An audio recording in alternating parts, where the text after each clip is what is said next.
Yeah. Good evening, everyone. It's Dan here from Collective Shout. Welcome again. I'm so excited this evening to have Professor Max Waltman joining us tonight for what promises to be a comprehensive conversation. Max, thank you so much for joining us. Max, I'm just going to take a moment to go through your bio for our supporters and viewers who may not be familiar with your work and share a little bit about your recent book that has been published and share a little bit about what that's brought to the conversation in terms of pornography and what we as a society can do about it. So thanks everyone again for joining us. So Max Waltman is assistant professor at the Department of Political Science at Stockholm University. He has published on the politics of legal challenges to prostitution, sex trafficking, and pornography, including its association with gender-based violence and sex inequality. He holds a PhD in political science from Stockholm University. His work has appeared in highly ranked scholarly journals such as Harvard Journal of Law and Gender and other publications. His op-eds have been published in the New York Times, Toronto Star, and Swedish newspapers, and various online news sites. Legislative bodies domestically and abroad consult with him, and he works on policy initiatives with prostitution survivors and feminist groups. Professor Waltman has a visiting postdoctoral researcher at Harvard University in 2016 and 17, and at the University of Michigan, Ann Arbor in 2017 and 2018. Max, thank you so much for joining us. Thank you very much. It's nice to be here and nice to talk with people in Australia. I think it's the first time I've been interviewed for an Australian audience. Well, it's wonderful, and we're so grateful that you could join us from Sweden. Max, I'm just going to take a little bit of a moment to obviously introduce your book, which I'm so grateful in this wonderful world. Someone on LinkedIn let me know of your publication, Pornography, the Politics of Legal Challenges. And so Max's book was published by Oxford University Press, and it took less than 10 days to sell out, which is pretty impressive. The book offers an interdisciplinary analysis of how the explosive spread of pornography contributes to violence against women, including prostitution. Max explains why democracies time and time again fail to address the severe harms of pornography. The book explores why previous attempts to legally address the harms have failed and what lessons can be learned, and how future challenges could be made successful. Through his book, Max interrogates the mechanisms of how pornography contributes to women's subordination and supports a legal means of protecting and advancing women's rights. It's fantastic, Max. And I must admit, for me and for our listeners, these were some really comprehensive arguments that I personally hadn't seen yet. And I'm obviously going to ask Max to unpack that for us, especially those of us who don't necessarily have a political or legal background. And what we're going to do is I'm obviously going to ask Max to speak to his research on the harms of pornography. And then Max is going to unpack his work in looking at what is available in our democratic environments to actually address pornography and prostitution, because it thwarts women's abilities to be fully human and equal in society. So Max, can you tell us, how did you become an academic in this space and to publish so comprehensively and widely on these particular issues of pornography and obviously inequality for women?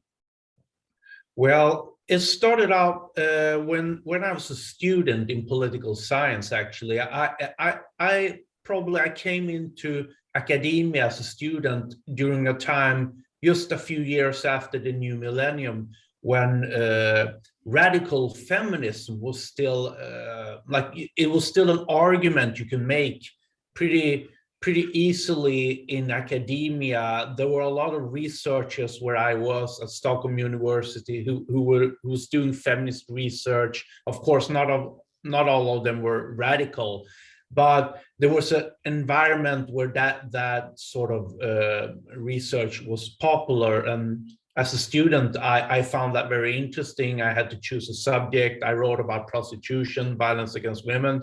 And then when I entered the PhD program, I started to think about what topics were under research, was there a gap in the research in political science? And I found pornography to be a topic that hadn't been explored, especially since compared to prostitution or gender-based violence in general, pornography it encounters a lot of political problems and obstacles that isn't there in the other issues. For example, freedom of speech.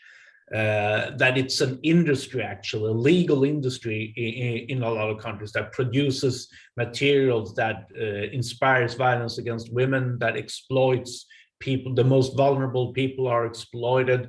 The ones in prostitution generally, who have few or no other options than prostitution. So it's a very vicious industry, both exploitative and in terms of its effects in general population in terms of gender-based violence. So I found that a compelling issue that just had to be addressed by researchers and policymakers, and I found that, so I started on that. And as a grad student, there's no one who can change your subject. You're free to choose it by yourself, and you have a number of years. In my case, 4 or 5 years, you have to work on this issue entirely with no strings attached. You just have to focus. So I thought also, I will never get an opportunity like this. When I finish it, I will have to seek research funds, and there's a completely other situation. So I thought I best had to do it now, or it will never happen. And no one else was probably going to do it either if I don't do it. So when I started to read other research, I also found out that few other research addressed it. So I realized someone has to do this research in order to make these arguments in public, to get them published, to get other people to read it, to spread the research, the findings within the research community and to a larger audience. So that was my story, how I began this research.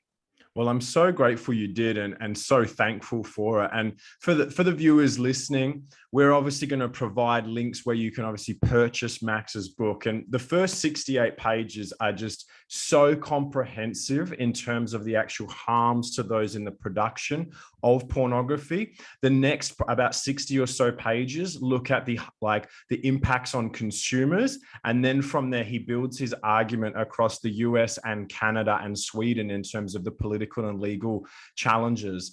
But I would love, Max, and I know it's so hard for you to do this, and I know the last time we caught up, we were having a chat because you've got 68 pages to begin with of the most comprehensive global research on the harms of pornography.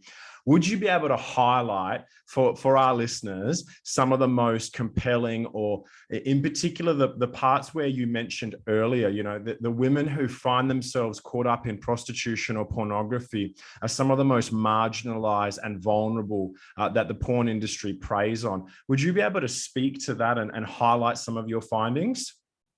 Yes, of course. Actually, I think it's over 100 pages, the harms. Yeah. But because I have 2 chapters, so I've divided the book into 2 chapters. One is about production harms, and one is about harms that the consumer inflicts on other people as a result of consuming pornography. Yep. So those are 2 chapters in the beginning, and then comes the legal and the philosophical foundation of addressing these that provides to address these harms. So, but if we begin with the production, because many people don't realize this, but prostitution and pornography are highly linked. So even the consumers realize this. Many consumers, when they have, shall I begin? People who use people in prostitution, they don't make that distinction. Generally, they are often pornography consumers. So the chapter on consumption harms, which draws out these links between prostitution and pornography, it's divided also in 2 parts. One part is about the content of pornography. So studies have shown that consumers become more desensitized after consuming pornography. So they begin with more benign material that isn't as violent or aggressive or demeaning or degrading to the people, the women in the pornography, they might start out with that sort of materials as children.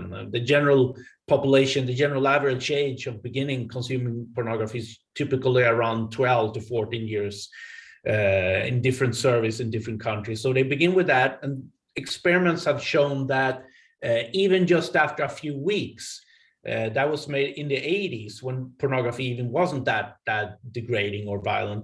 When people started out with this non-violent materials, 6 weeks after they had been exposed in an experiment to that sort of material, when they compared them to a control group who had seen entertainment movies or similar materials, the people who had consumed more violent, aggressive materials, they immediately wanted to pursue, the people who had consumed non-violent materials immediately wanted to pursue violent materials. So, and more recent studies in the last decade has showed that people who consume pornography, they admit that maybe 50% of the people admitted in a survey that they have started to consume pornography that they previously regarded as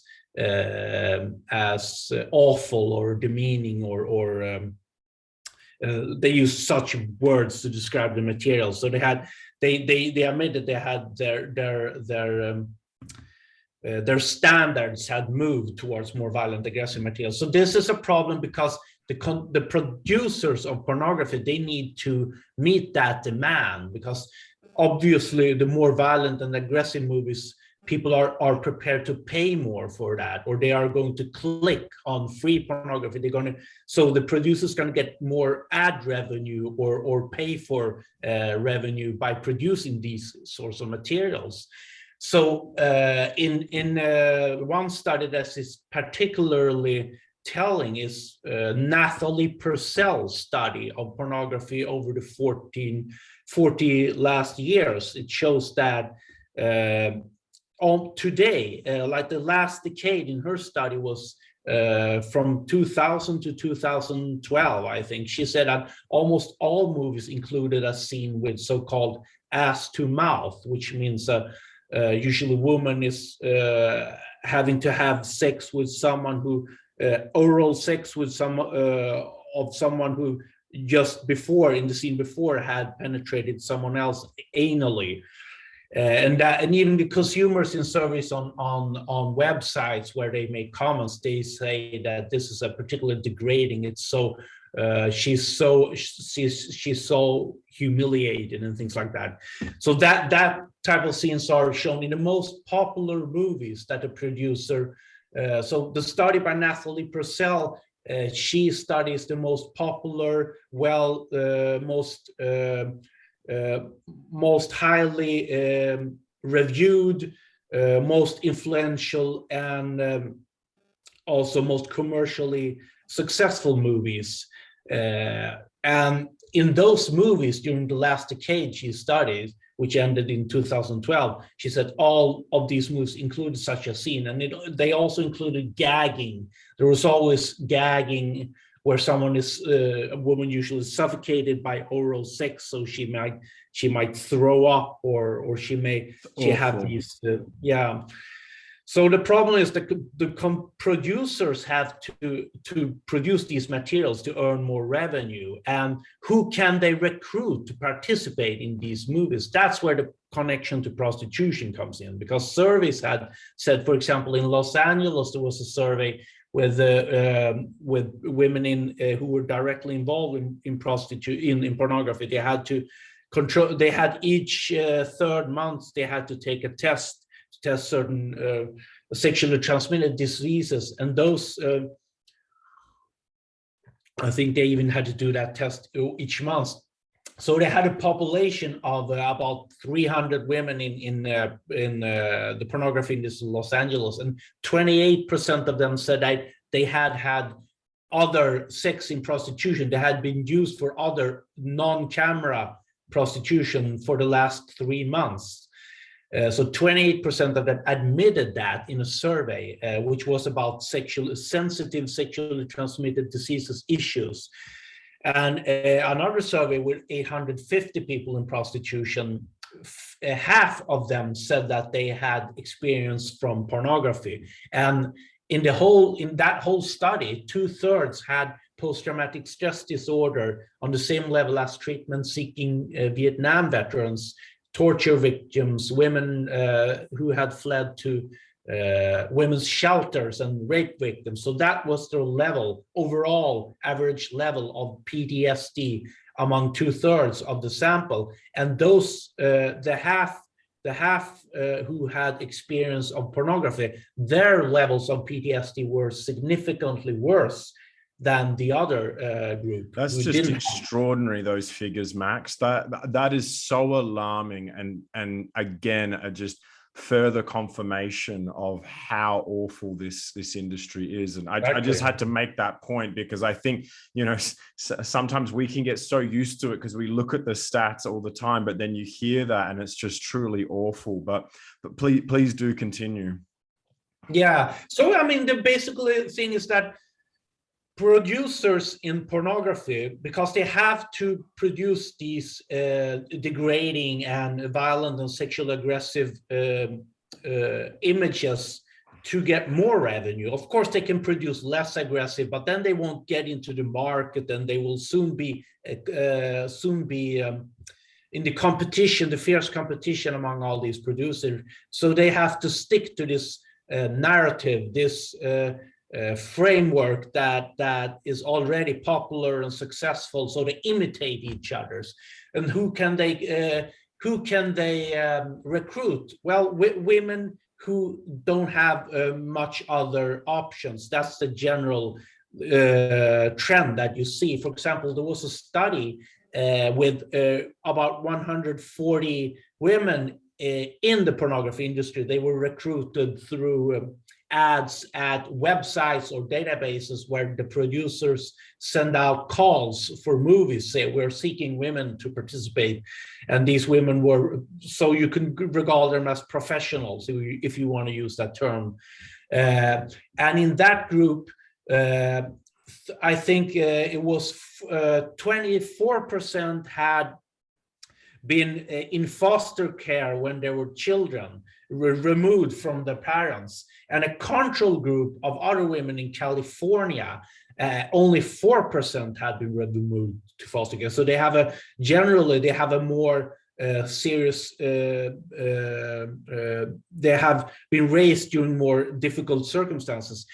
39 or 37, I don't remember exactly, almost 40% of them had admitted they had been subjected to forced sex when they were children. And only a third of that, like 13% or something like that, in the control group had been subjected to that. And then we should regard that in general studies with, that's a very serious definition of child sexual abuse with force. In general studies with people in prostitution, about 60 to 90% have been subjected to sexual abuse as children, and that could also mean under threat or psychological pressure.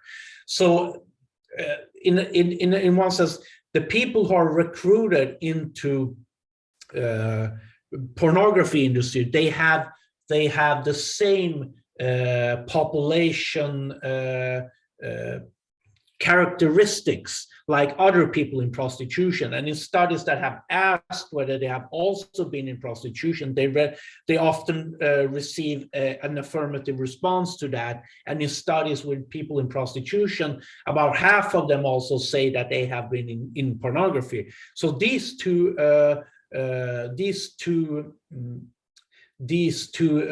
parts of the sex industry they coalesce. They are you can say they are two branches of the same tree. So my conclusion in chapter 1 is that the pornography industry, in order to make their more and more aggressive, sexually aggressive, degrading materials, they have to recruit from this population, people who have no or few other options. I should say in prostitution, the majority are poor. They have very few options. In that study with 140 people in the pornography industry, 50% have lived under the poverty line in the last 12 months, which is a very serious form of poverty, where you have maybe they had to apply for food stamps, they couldn't meet basic needs, they didn't have income. So that's a population generally that people in prostitution has to recruit from, even if there are certain occasional exceptions to that. But it's a very exploitative industry, even predatory industry, that preys upon vulnerability and desperation, destitution, in order to produce these awful, degrading, aggressive materials that basically shows violence against women in all its forms. Yes, we agree with you, Max, and we thank you for saying that so emphatically, and obviously with the research to back that up, which very much flies in the face of all the claims that this industry is empowering and it supports women. And this obviously doesn't even touch on how many women have lost their lives or through other afflictions as a result of being in this industry. And perhaps you're going to speak to it now, but I thought I'd pick up on this thread that you're speaking to in terms of the way in your book you draw attention to how people are marginalized across so many different ways in terms of power structures and in terms of, you know, them fitting into multiple groups, whether it's poverty and race combined with obviously high histories of sexual abuse and mental health challenges as well. And I just would love you to kind of tie that all together, because obviously pornography for us is like the ultimate expression of, you know, capitalism, racism, and patriarchy exploiting disadvantaged women and children, which I think you've already spoken to that reality. It's like all of those things together in one, exploiting some of the most vulnerable in society. And I remember from your book when you were looking at both the European and the US population, it was a lot of migrant women or a lot of African-American women or indigenous peoples who are also exploited, which ties into obviously the racist component and the further marginalization that these people may already be faced with in society. Yeah, thank you for raising that issue. I think I didn't actually mention it, but I do use the concept of intersectionality a lot in the book, because yes, when you have these, you start about general trends, you see poverty and sexual abuse, but when you actually look at what does this poverty mean, it's usually people in the United States, Black people, Latino, Latinx populations, also trans women, trans men, they are all overrepresented in prostitution. Maybe not so much in pornography, but also they're usually people with minority ethnicity. They are usually submitted to demeaning comments, oral, verbal abuse in the movies, and in prostitution. Definitely in Europe, it's ethnic minorities, Roma people from Romania, Bulgaria, former Eastern European countries are overrepresented to a very large extent in prostitution in all countries in Europe, especially in the countries with legal prostitution like Germany, the Netherlands, and I think in New Zealand, it's the Maori population are overrepresented in prostitution to a large extent. And in the United States, it's like I mentioned, it's Black, Latinx, and in Canada, it's the First Nation population who are grossly overrepresented in prostitution. So that means that the sex industries, basically, they are taking advantage of racism. It's a racist industry because they are exploiting racial minorities, racially discriminated populations, and they are subjecting them to even further abuse and harms that the white majority population are exposed to. So that, yeah, you said it quite clearly, I think, in your comment there. So this is, of course, when you look at how this industry produce their materials and how early consumers start to consume it. I should also tell that some very detailed surveys in Sweden have found that among the young population, the men between 16 and 29 years.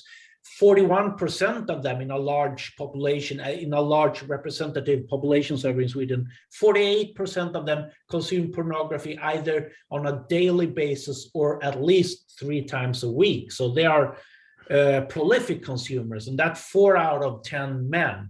And I don't think there are that many detailed surveys in the United States or elsewhere, but other countries have still found that it's the majority of young men have at least a few times, or as these young men, on a daily basis, they consume pornography. So what are the consequences of this racially exploitative industry in showing these materials with these abusive kind of representations of sexuality? Yes.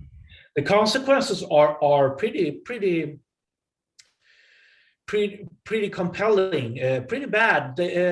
First, there have been experimental and natural observation surveys made since the 70s of psychological studies on men, showing that on average, men are more likely to become more sexually aggressive, to adopt rape myth, to pester their dates with sexual demands, even rape women. They are more likely to be a rapist if they watch pornography.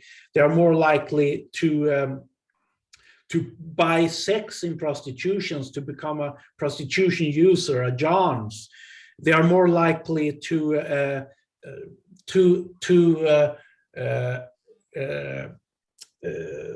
not convict a person in a rape trial. They have made experiments with rape trials. That is so frightening. That's just so there are all these types of consequences.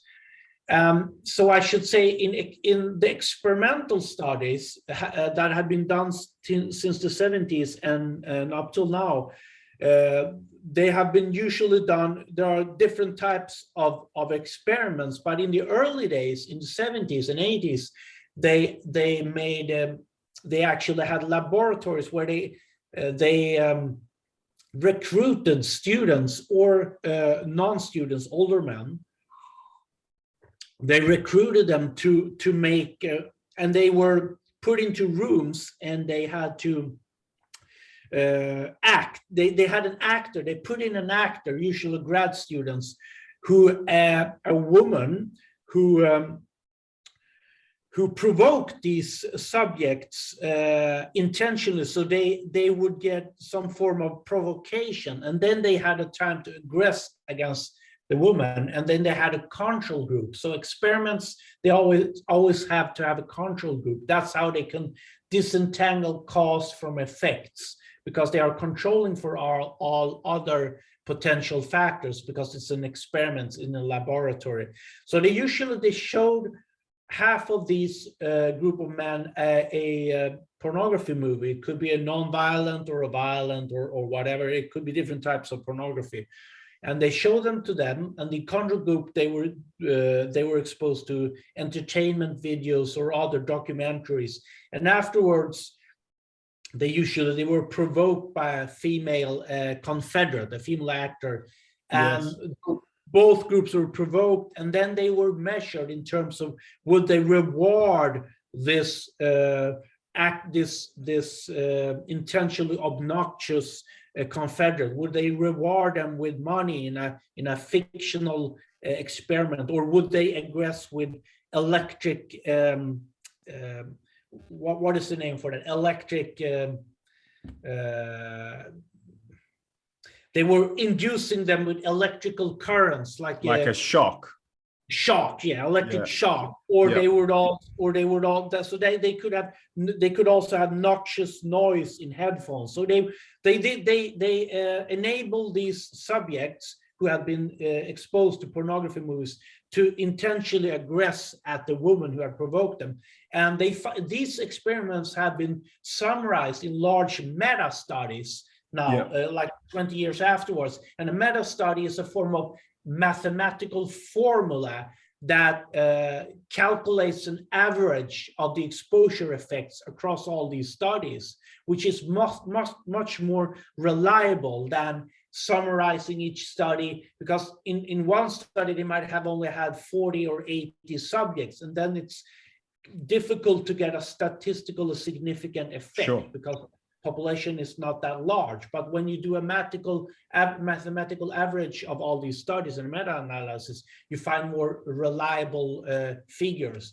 So the results were from these 20 years of these types of experiments were that there is a significant effect that exposure to pornography makes the subjects more aggressive in these experiments, more aggressive towards this woman in terms of electric shocks, rewards, not expose them to noxious noise, than compared to the control group.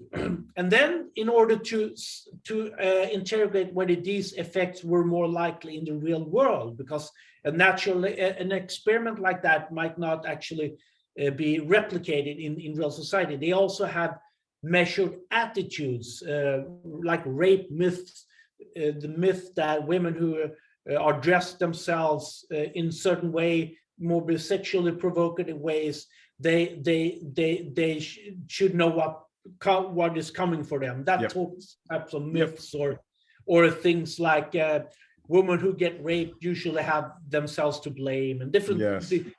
And these type of awful rape myths, previous research has found that they are statistically significantly correlated to more sexual aggression. That is to say, simply put, rapists are more likely to hold these kind of attitudes than non-rapists. So that means that if you make an experiment with attitudes instead of noxious noise or electric shocks, you will be able to measure real sexual aggression by measuring these attitudes. And they have done almost, because this research was available in the 80s. So in the 70s, they used these electric shocks. But then when the researchers realized, well, we actually have valid measures of real sexual aggression, the risk for being more sexually aggressive, they could stop doing these very complicated experiments and start to just put out a survey in the experiment. Just after they have exposed people to pornography and they were comparing them to these control groups, they could just hand out a paper and fill out a survey to measure these attitudes. And these studies have also been subject to meta-analysis, and they have also found the same statistically significant substantial effects that exposure to even just one clip of a pornography movie, like 4 or 5 minutes. There are, for example, a Danish study that was made just a few years ago. They found that it changed with one standard deviation, increased the people exposed to commercial pornography in this decade. Commercial pornography in just like 20 minutes changed the whole population one standard deviation in terms of rape myths. That's extraordinary. That's so extraordinary. As one standard deviation is a lot. People who have read statistics know that that's one standard deviation is like over half of the population. Max, I think that for me is something that your research and what you've come across confirms, that we even have now government reports like the AIHW report in Australia, which will mean something to our audience, confirm that in young people, exposure to pornography was correlated with increased sexual aggression and increased acceptance of rape myths. And for us at Collective Shout, we see the research and your work here is obviously, it's so confirming, because obviously what we receive a lot of is dozens, in actual fact, it's probably hundreds now of the actual stories of people in relationships, which obviously is not a randomized control trial, but we either hear it of women and from gay men as well. I've heard from more and more recently in long-term relationships, and can tell the difference as soon as their partner was watching pornography in terms of their behavior towards them. And similarly, people, women and some men have reported to me that they could tell the difference between a partner who has and hasn't watched pornography, and how much that's shaped their sexual scripts. And so for us, I find it really, in a sense, affirming, knowing that the research validates what countless people have told us, and we've collated their stories and obviously heard them. And I hear these in schools as well. And I find it quite validating, just as a comment to make, that this is what the research is proving and just how significant it is. And it's, in a lot of ways, it's still, for me, so like, I cannot believe that it isn't causing more alarm and more of a response when you start to mention research like this that has such a demonstrative proof that this is actually impacting people's attitudes and therefore their behaviors. Max, I'm just conscious of covering your second half of the book and the arguments that you make. I'm happy to hear a little bit more of the research, but I think this second part, is going to be so unique and so beneficial for a lot of us who obviously haven't heard these arguments made before, in terms of what you're actually proposing that we do in our democratic societies, but with what we have available to us in terms of the structures within our societies. Yeah, before we go into that, I just want to mention that, of course, as you said, there are a lot of other studies, for example, in prostitution, studies with women in prostitution and with men, sex buyers, that also confirm this experimental research showing that, for example, Johns who buy sex from women in prostitution, they very often refer to pornography, and half of them wants to imitate pornography. There are studies with ordinary men who also wants to imitate. The majority wants to imitate pornography. Studies in Germany and the United States. So these effects are much more diverse and strong than just being generally inspiring to generalize. You can see it in all sorts of populations, how this affects, and you mentioned that already. But the second part, the second part of the book, the chapter on democracies and how the women's movement had addressed these issues for a very long time, since the early 70s.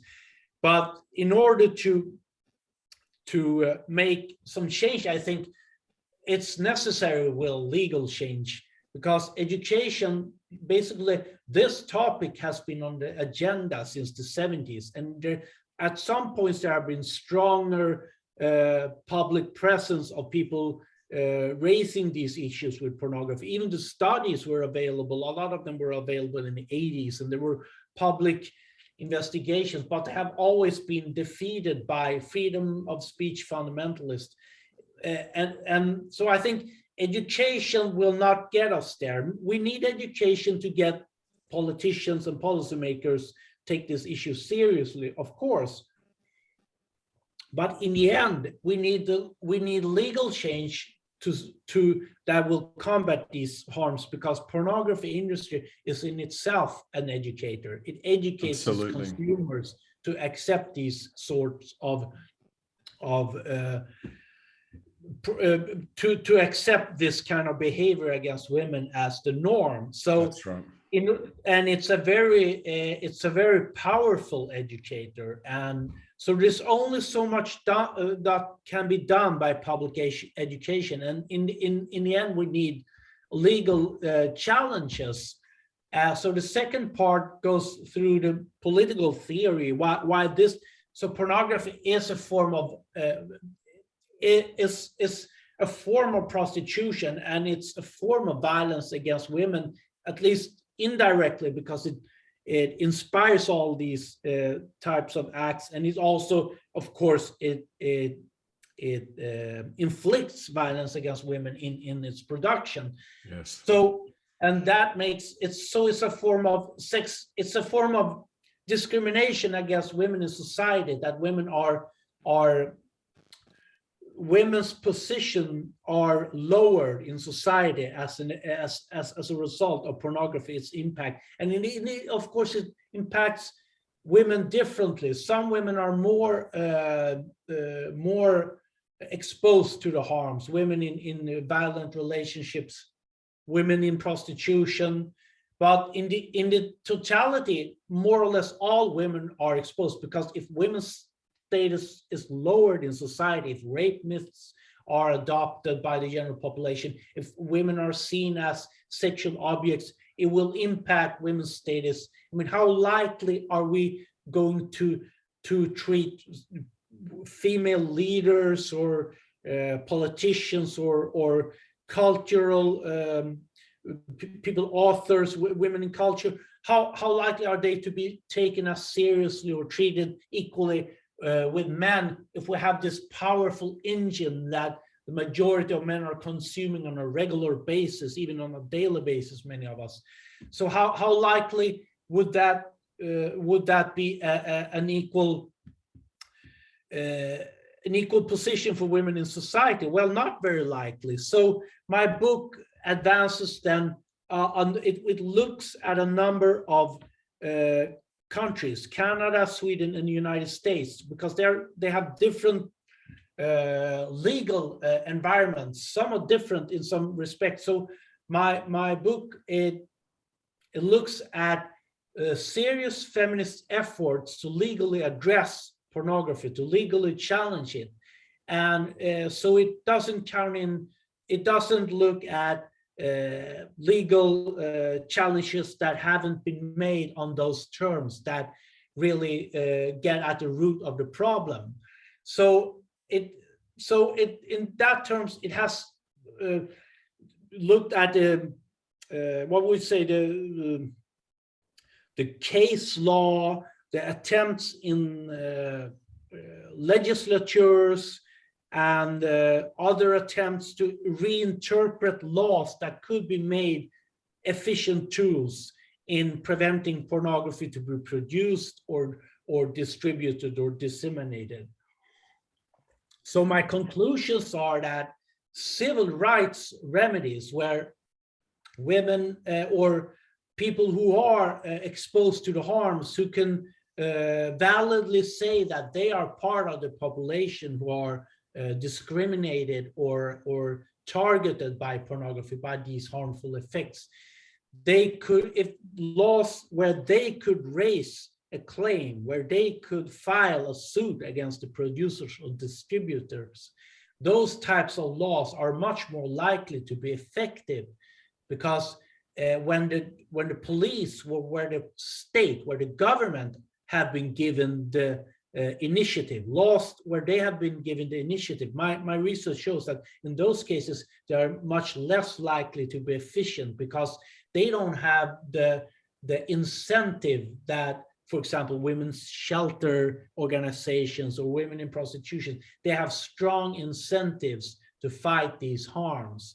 The law enforcement, they have to make a lot of priorities, and the public is still very much divided. So it would be very controversial for them to start targeting. Even, I mean, most of our countries actually have laws on the books. We have laws that are already criminal laws that say, for example, in England, they have a law against extremely violent, aggressive pornography.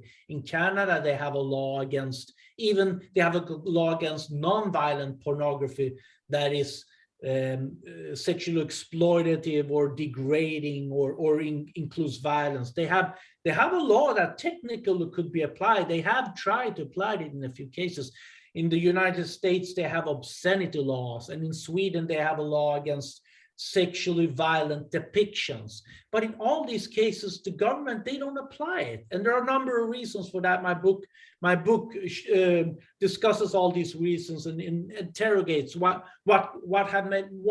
are these laws not applied. But the basic issue, the basic conclusion is that the government doesn't have the strong incentives, and it's too controversial for them to try this. They have to choose a case that can be successful. They have tried it a few times in Canada, for example. They haven't been successful, and because the laws are not written in a way that can make them successful. In Canada, it's still an obscenity law. It has to go against the community standards. That's the basic for how obscenity laws have been interpreted the last 200 or 300 years. It has to, so if the community is not, if the community standards are permissive, then these courts have concluded that, well, then the pornography cannot be criminalized because the community standards are permissive. It's a ridiculous type of law, actually. It's, I mean, these types of laws exist in the United States and Canada. That's how they have interpreted freedom of expression. They have interpreted, well, we cannot just outban all pornography. We have to make a distinction. And pornography that goes against the community standards, that's could be criminalized if the states or the provinces wants to criminalize. The United States Supreme Court has said, then they can criminalize those kinds of pornography, and it's permissible within the First Amendment law to do so. But so what happens is that all these courts reach the conclusions that we cannot really touch most of these pornography videos are still within community standards. So my conclusion is we need to rewrite these laws. And I look at feminist attempts to have done so far unsuccessfully. But my conclusion is that that's the only way forward. You have to have in order to meet current liberal democratic countries' freedom of speech laws, you have to have a narrowly tailored definition of pornography. But you can do so. You can have it because pornography is a compelling state interest. It's compelling interest to fight these harms. And you have to have a narrowly tailored law that reach these types of descriptions that the research has found are harmful. But the research has usually found a pretty narrow pornography that presents women as sexually submissive objects that are there to be consumed or exploited or abused, or women who are enjoying being raped or being gagged or being, subjected to so-called ass to mouth. All these depictions are, you can define them. The consumers know what they are. They know how to buy them. The pornographers have a lot of categories they put on the internet in order for consumers to select the materials they want to consume. So this is all common knowledge, and research has shown that these types of degrading or sexually aggressive presentations, they cause these harmful effects. So we have a narrowly tailored law. There have actually been experiments with law students, and they have been able to define these materials, and we know the effects. And if we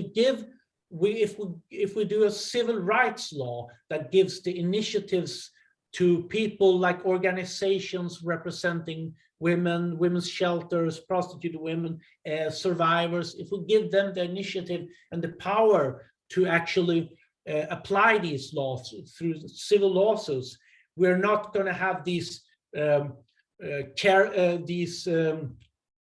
governments who don't want to address this issue because they have so many different priorities and they are afraid of not being successful in court, especially under these community standards laws, which are useless. But if we have these civil rights laws giving the power to women who have been affected, maybe who have exited prostitution or pornography, to use the laws, we can address distribution, we can address production, we can address people who have actually been abused of someone who has explicitly imitated pornography. And in a civil lawsuit, if the lawyers can find, it could call for evidence in that person's maybe computers, their internet history, they can find that, well, these people actually looked at these movies, these so-and-so movies, and they imitated that. We have evidence, maybe we have evidence from the victims' family or friends who can testify that they had spoken about these abuses and they had mentioned these imitations. Well, we have a case against, these are the more difficult case, but I think they can still be pursued. We have a case against certain producers or distributors who have knowingly distributed these or neglected to not stopping these movies to be distributed to the public with these known effects that we all know will come from these harmful dishes. So that is my conclusion, basically, that we need a civil rights laws to address this harm, because the governments will not do it. The women who have been affected are the most strongly incentivized group, who will become who can spearhead, who can be the powerful enablers of these laws that will eventually make a effect in reducing the harms. It's fantastic. And just to clarify something I obviously learned and got to clarify with you, Max, in our last conversation, was that what is so persuasive about this is that it is through civil rights laws, or civil laws rather, and compared to, say, like some of our supporters might be familiar with what's obviously happening in Canada at the moment, where MindGeek, who owns a lot of the internet porn hosting sites, obviously have a class action against them. But as Max spoke to me last time around, was that's actually to do with obviously criminal law. And so it's more of this sole case, rather than actually dealing with pornography as something that undermines women's claims for equality and full participation, period, and not about any particular criminal activity attached to production of pornography, but just its very existence. And that's something that I find so persuasive about what you've just been summing up in this final parts of the interview, is that it's actually harmful to women, irrespective of whether the woman involved in the production of pornography is consented, so to speak, whatever that means, and whether other people think it's fine or other women think it's fine. The research, is clear that this is harmful to women, it's harmful to society, and as you say, it undermines their claims throughout all of society. And that for me is affirming, because I call pornography a type of propaganda, which obviously undermines the dignity and humanity of women and men everywhere in society. And so I just find that so persuasive. And obviously for you, the task is obviously to make these laws as they currently stand as effective as possible, so that these arguments can be made in our Western democracies to bring something about that could challenge this. Yeah, thank you. Yeah, it's I think we have passed that moment in history when we should consider these more efficient laws. This debate has been going on for a very long time, and the pornography industry has just become more powerful, more exploitative, more abusive. Nathalie Purcell's study actually showed that pornography has become more violent and more aggressive and more degrading over the years, because of these how the producers have been more intelligent in understanding what makes a desensitized consumer want to get back and return to buy more products. So this is a very vicious, it's like a cancer that has grown on the body of humanity, has stuck its teeth deeper into our humanity, and we really need to think twice now that if we cannot stop it at this point, it's just going to grow and become even more vicious, and more generations of men will have their own lives ruined as well, because of course this affects relationships. It's not just about the women who are abused or are being viewed as second-class citizens. Men cannot have mutual relationships with That's love, right. trust, and bonding. That's impossible with pornography. It just ruins that totally. Absolutely. And I haven't studied the statistics on divorce, but I'm pretty sure these effects have wide repercussions all over society. Yeah.